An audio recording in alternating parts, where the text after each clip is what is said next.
This recipe for dandelion marmalade is just so easy, and it's actually fun to make because we're using something that nature naturally provides us, those beautiful flowers, dandelions. So this is how I'm going to start. So what we're going to start with is we're going to start with 500 milliliters or 2 cups of apple juice.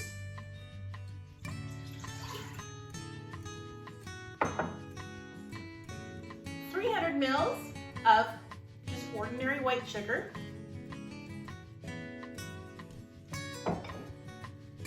and 2 peeled and shredded, I use my grater, regular size apples. I use gala apples. We're going to throw that all into our wonderful cooking pot. Give it a stir. I'm going to take it over to the stove. And I'm going to get it up to 105 degrees Celsius. Now, what I love to use is a candy thermometer, one of those glass thermometers. You can also test it once you think it's starting to thicken a little bit by using a saucer that you've placed in the fridge freezer for a while. Take it out quick, take a spoon and drop some of the liquid on that cold saucer. And if it starts to run slowly, you're probably close to the points that you need to get it to in order for turning it into a jam. But I recommend, and it's way easier to get one of those wonderful candy thermometers, and you guys will see it actually when I bring this over to the stove. Just so much easier to get it up to temperature. Now, one thing I'm going to tell you guys, it takes a while to get it up to 105 degrees Celsius. Don't panic, it just takes a while. You'll know once you're there because it kind of looks syrupy and it starts to really bubble. The dandelions are the very last thing we pop into our pot right when we're done boiling. So these guys are gonna wait around for a little while longer. I'm gonna go over to the stove. We're gonna get this baby cooking. Now my dandelion marmalade base has been at this point cooking, and it's hitting its set point now for about 35 minutes. Now, my little thermometer here is showing me that it's hit 105 degrees Celsius. I've turned it off already. And I'm going to add my dandelions now. So this is a really great time to appreciate everything we get from nature. Now we're going to stir these guys in, but I am not going to do it too much. I'm going to stir as little as possible because I don't want it to crystallize. Pull this guy off the burner. I don't want those dandelions to crystallize in there. Now that is it, we are actually done. I'm going to fill my little jars here with my wonderful dandelion marmalade, pop the lids on them so they seal up, and voila, we'll see the final product in a little bit. Ta-da, it is done. It looks like little amber jewels in a jar, isn't it beautiful? Now I forgot to mention that you want to make sure your jars are clean and sterilized, your lids as well, because you don't want your food to spoil. You don't want to cause any health risks at all to anybody that you love. So please make sure, as always, your kitchen is clean and your workspace is clean and your jars and all your tools are clean and sterilized. Isn't that awesome? Dandelion marmalade. Guys, I think this is like the secret that hasn't really gotten out yet because I haven't heard of anybody else making this. You definitely want to try it. It's easy and it's fun and something you want to try, yourself. Impress your friends and your neighbors. So there it is, guys. Thank you so much for tuning in to our thrifty cottage. Stay tuned for the next video because we'll be doing something fun, making something creative, or just taking you for a tour of our awesome little home. Catch you later. Hey guys, just as I might even add this video to the dandelion marmalade video that we did, which is delicious. It's one of our favorite things to make. I just wanted to talk about the kind of dandelion that we use.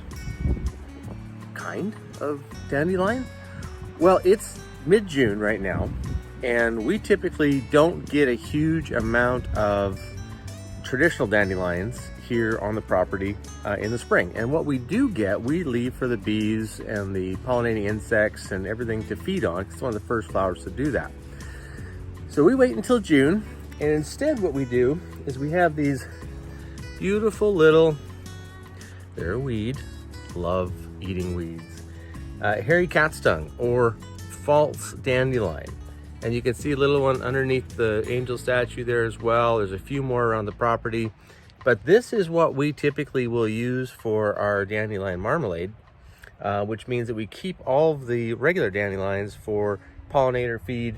There's a lot of flowers out in bloom right now, so there's a lot of options available. So taking a couple of shopping bags full of these blossoms doesn't really affect anything in the yard as far as insects and solitary insects, beneficial insects, pollinators, honeybees, those kinds of things. So false dandelion, a hairy cat's tongue, the whole plant's edible. We have used the leaves in the past. Not our favorite. They're great, but they are hairy, and so hence the name. Not our favorite for texture, but we do use the blossoms for making all things dandelion, and they're great. Thanks for watching. Make sure that you like, subscribe, and share this video if you got something out of it. But false dandelion, save the dandelions for your pollinators. Eat them later. Ciao. Okay, so Tony is here to do the taste test for the dandelion marmalade. He's really complicated with the amazing things he's got set out for us, but let's do a taste test. Sure. What do we got?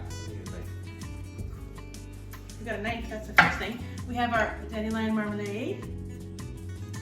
And we have some caper berries. If you guys haven't tried caper berries, they are amazeballs. And we've got cheese. What kind of cheese is this? This is a homemade white cheddar. Well, actually, technically, all cheddar's white unless you add color to it. Sorry, my North American friends.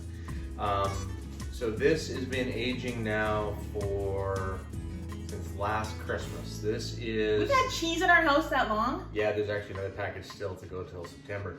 This was made last Christmas, or was ready for tasting last Christmas, actually. It is now July. So this is a 10-month-old white cheddar, and we have another quarter of it. I made a pretty decent sized cheddar, and then we cut it into 4. Ate one, and we've been aging the other 4 quarters. That'll be another video. But we're talking about the dandelion marmalade. Yeah. So the dandelion marmalade. Yes. I think the coolest thing about dandelion marmalade is how great it is with salty things. Because, you know, we were like, well, this is good on jam and crackers and toast. Your typical stuff you would have your dandelion marmalade on. Yeah, any kind of marmalade. So we're going to pause this for a second. We're actually going to get an overhead shot here so you guys can kind of see what we're doing. And then we're going to taste it and let you guys kind of hear our reaction. Yeah, check it out. These are yummy little appetizer thingies we're going to have with our dandelion marmalade. So I'm going to crack open the marmalade. While you're doing that, I'm going to cut the cheese. Sorry, I'm 13. That's a lame joke, husband. Really lame joke. Okay. Pop this guy open. You get it? I get it! Yay! Yeah. Look how pretty this is. Isn't that awesome? Like I said, little beautiful amber jewels. Bring it up to the camera so folks can see it. Oh. Okay, cool. We've got a few cake berries.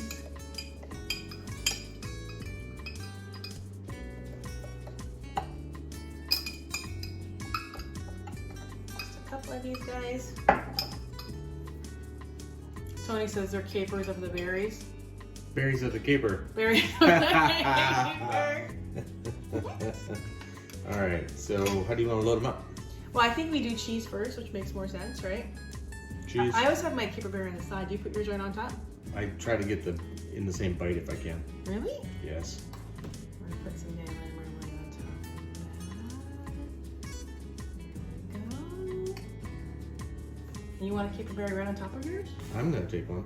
Let's cut one in half. If you've never had a caper berry, they're cool. They just really are interesting. This is certainly not something we grew here. It's got a mind of its own. But they remind me of a flavor profile, kind of like an olive crossed with Dijon mustard. If you can see that or not. But little bursty balls of got little seeds of yumminess in them. So good. And you can find them in a decent Italian deli, should have them. They're not inexpensive. We use them just as a treat. But take a look at that cracker assembly. Go ahead here. See if I can get that. So dandelion marmalade, homemade. See if you can focus in on that. Homemade white cheddar and caper berry are on, toppables because we like those. We like them. They're the best. So we're gonna zoom back out and actually eat one of these bad boys and let you know our thoughts on it. All right. Alrighty. So taste test on the, I mean, we've eaten it. We know what it tastes like. But we have to describe it. So putting all the saltiness, the sweetness, the flavors from the marmalade, the dandelion, the apple, capeberry cheese. I'm excited about this. Don't have any right now, but homemade charcuterie, homemade capicola, or homemade dried sausage with this combination is to die for. All right. Are we gonna make a mess?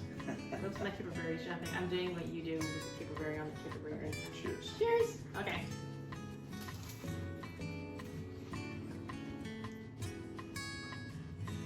That's a good idea. Fantastic. Like really, the flavor profiles. It's a fancy word for saying taste. I know. Really good. The flavor profiles. Oh man, that cheese is so good with that marmalade. Oh, I didn't even taste the cheese. I was just focusing on the marmalade. That cheese is really good. How did you not taste the cheese? I don't know. That was focusing on the marmalade. That is good. Thanks for watching, guys. Please ring the bell, like, subscribe. We're brand new channel, so if you get a chance to share this, it really helps. Sorry, this is really good. Dandelion marmalade. Try it out. Impress your Easy, family and impress cheap, your friends. sounds super fancy, tastes fancy, delicious. Thanks for watching. Thank you.